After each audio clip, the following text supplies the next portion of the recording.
जनजीवन संवाद उपस्थापन मु लहरिका पट्टनायक। विज्ञानर अग्रगति सहित जेते जानवाहन निर्माण होउथिले भी साइकल बा सुनगाड़ी एबे मध्य लोकप्रिय होई रहिछि।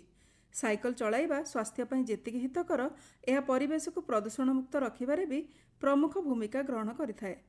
साइकलर उपकारिता संपर्क में समस्त को सचेतन करने लगी प्रतिवर्ष जून 3 तारिख में पालन करा जायथाए विश्व साइकल दिवस। भारत सरकार का फिट इंडिया मुवमेंट रे मध्य साइकल चालना को गुरुत्व दिया जाई रविवार दिनटी स्वतंत्र भावे साइकल पई रखा जायछि।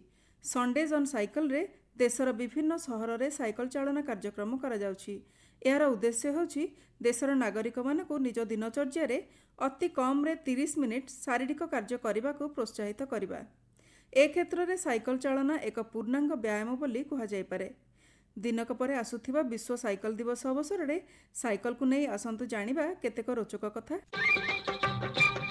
ज्ञान कौशलर विकास सहित गाड़ीर उपयोग बढ़ी चलिला। लोके सुविधा एवं समय बंचाइबा लगी साइकल बदल में गाड़ी चलाइबा को बेसी पसंद कले। तेबे यह लोकंकर स्वास्थ्य एवं परिवेश उपरे नकारात्मक प्रभाव पकाइबारे लागिला। तेणु साइकलर उपयोग एवं आवश्यकता संपर्क में सचेतनता सृष्टि करने लगी जातिसंघ महासभा 2018 मसीह जून 3 तारिख को विश्व साइकल दिवस भाव पालन करने लगी घोषणा करथिले।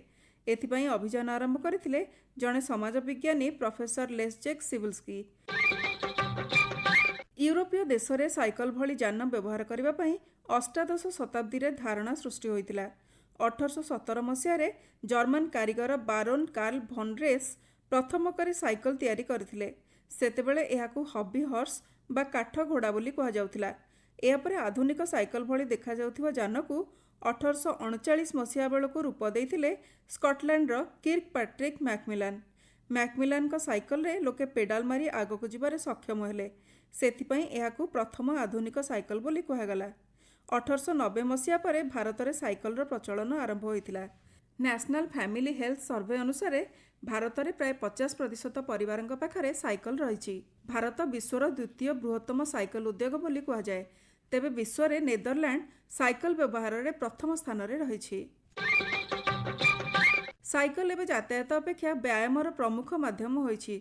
साइकल चलाइबा द्वारा शारीरिक स्वास्थ्य सह मानसिक स्वास्थ्य भल रही है। इंटरनेशनल जर्नल ऑफ एपिडेमियोलॉजी रे प्रकाशित तथ्य अनुसार प्रतिदिन साइकल चलाइबा द्वारा एंजाइटी बा उद्वेग रहिबार आशंका 15% पर्यंत कमी थाए।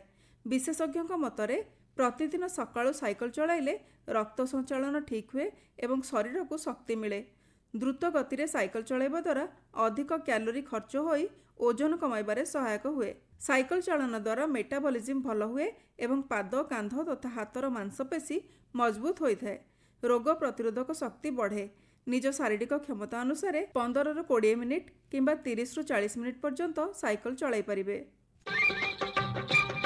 साइकल चालना शारीरिक सह मानसिक स्वास्थ्य पाई भी उपकारी। विशेषज्ञों मतरे यह मनीष को सतेजता सह खुशी दे थाए। साइकल चलाइबा द्वारा शरीर में एंडोर्फिन हार्मोन स्तर बढ़े जहाँ उत्तेजना और अवसाद कमाई पारे। मस्तिष्क रे रक्त संचालन बढ़िबारु अधिक अम्लजान और पोषक तत्व मिली थाए। तेणु मस्तिष्क अधिक सक्रिय रही पारे। तेबे साइकल चलाइबा बेले यार ब्रेक टायर चेन नियमित जांच करंतु। आरामदायक पोशाक एवं पेडाल को धरी रखि पारुथिबा जोता पिंधिबा जरूरी। खाइबा परे परे किंबा प्रबल पानी पीबा परे साइकल चलाइबा उचित नुहे। तेबे दीर्घ बाट जाउथिले मझिरे मझिरे अल्प पानी पी पारिबे। साइकल चलाइबा अनेकों को सहज लगी थाए। तेबे आम भारत में मध्य प्रदेश भोपाल रे थिबा साइंस सेंटर रे एमिति एक साइकल रही जहाको 10 मीटर भी चलाई परिबा एक बड़ आह्वान। भूमि रे गोड़ न लगाई एहाको संभव करि पारिले 10,000 टंका पुरस्कार दिया जिवो बोली भी घोषणा करा जायछि। असल रे साइंस सेंटर वैज्ञानिक माने निर्माण करिथिबा एही साइकल बाम डाहाण करी लोकों को भ्रमरे पकाई थाए। एहाको बाम को नेले एहा डाहाण को एवं डाहाण को नेले बाम को गति करे। जड़े 6 मास चेष्टा कले एही साइकल चलाइबा शिखि पारिबे।